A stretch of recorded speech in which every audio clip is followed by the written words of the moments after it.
हम लोगों के आवेदन को यानी पिटीशन को एडमिट कर लिया है। मतलब वो कोई इंटरिम फैसला नहीं देके या इंटरिम रोक नहीं लगा के वो पूरी सुनवाई करके उसके मेरिट पे फैसला देगा। इसलिए सच पूछते हैं तो जो स्थिति हाईकोर्ट के ऑर्डर के बाद की चल रही थी उसमें इस आदेश से अभी कोई परिवर्तन नहीं आया है, कोई नई स्थिति नहीं आई है। और आप सब लोग इस बात के गवाह हैं कि अभी जो कुछ दिन पहले विधानसभा सत्र समाप्त हुआ है, अब आप सोचिए कि हमारे विपक्षी दलों के लगभग सभी दलों के सभी सदस्य विधानसभा में अंतिम दिन में क्या मांग कर रहे थे? मांग कर रहे थे कि आरक्षण बढ़ाने संबंधी कानून को 9वीं अनुसूची में डालने की सिफारिश यह विधानसभा करे। आप सब लोगों ने सुना था और हमने उस दिन भी कहा था कि जहाँ तक 9वीं अनुसूची में डालने की बात है तो ये तो जिस दिन कानून बना था उसी के तुरंत बाद बिहार सरकार की तरफ से माननीय मुख्यमंत्री जी ने केंद्र सरकार को उसी समय लिख दिया था कि इस कानून को 9वीं अनुसूची में डाला जाए। और उसके बाद जो इस कानून को चुनौती दी गई थी उच्च न्यायालय में, तो उच्च न्यायालय ने उस कानून को निरस्त कर दिया है। मतलब निरस्त कर देने का मतलब हुआ कि आज के दिन में वो कानून अस्तित्व में नहीं है, कानून ही नहीं है। तो हम विधानसभा में यही कह रहे थे कि आप किस कानून को 9वीं अनुसूची में डालना चाह रहे हैं? जब कानून वो अलाइव था, जिंदा था, जब राज्य सरकार के फैसले पर विधानसभा में वो कानून बना था, तो उसकी हिफाजत के लिए तो उसे 9वीं अनुसूची में डालने के लिए मुख्यमंत्री जी ने स्वयं केंद्र सरकार से अनुशंसा की थी, पत्र भी लिखा था। और आज जब उच्च न्यायालय ने उस कानून को निरस्त कर दिया है, तो फिर आज जब वो कानून ही नहीं अस्तित्व में है तो उसको 9वीं अनुसूची में कैसे डाला जाएगा?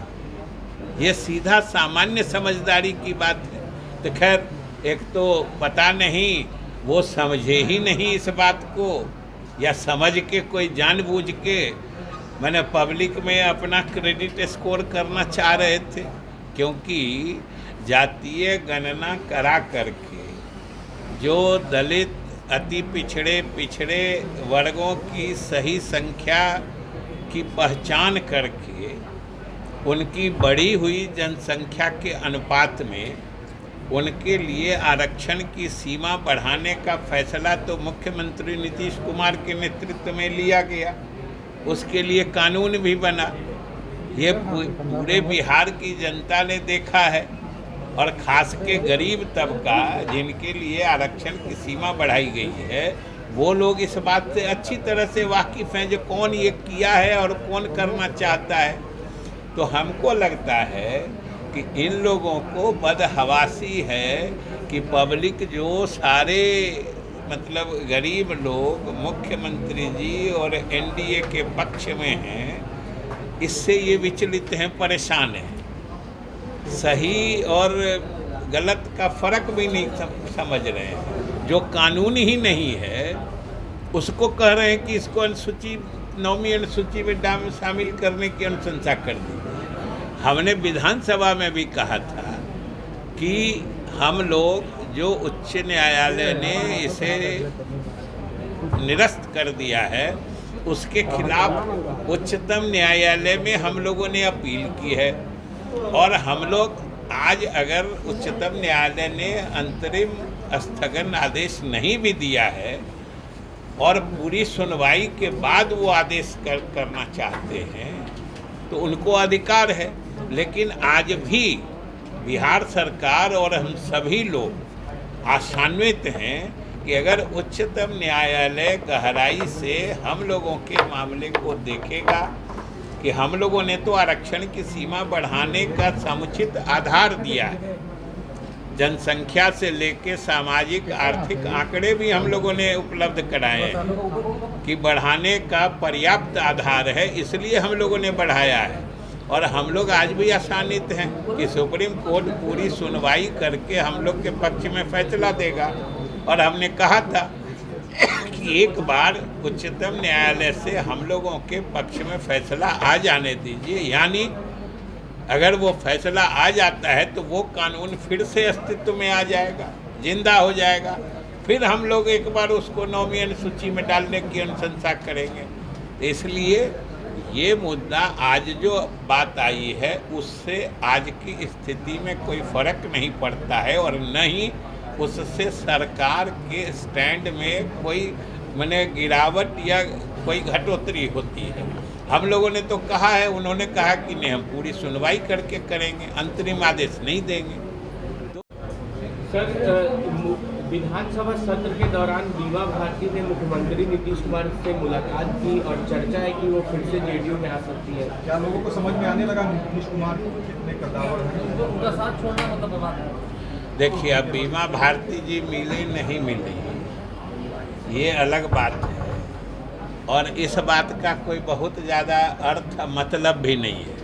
मुख्यमंत्री हैं, वो चाहे किसी दल में रहें, कल हमारे दल में थे, आज उधर हैं, और कौन मिलता है मुख्यमंत्री से, इससे कोई हमारे दल का स्टेटस बढ़ने घटने की बात नहीं है।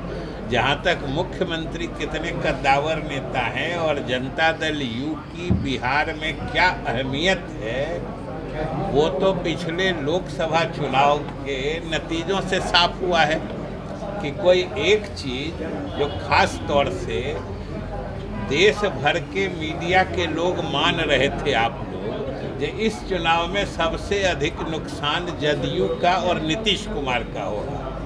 नतीजे ने क्या साबित किया?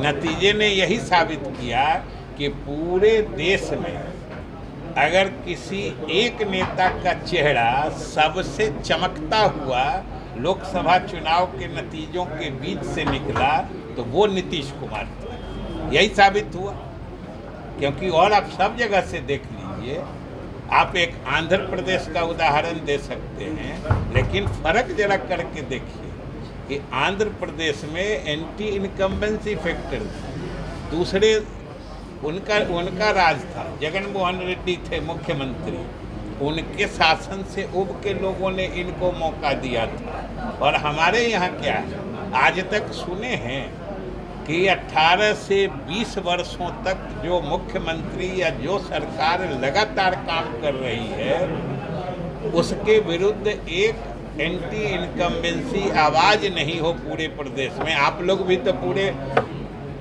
चुनाव के दरमियान घूमे होंगे बिहार में, आप बताइए कि कहीं पर हमारे नेता के खिलाफ या हमारे सरकार की उपलब्धियों को नकारने की आवाज़ कहीं से आती थी कि नहीं नीतीश कुमार ने कुछ नहीं किया या सरकार ने कुछ नहीं किया?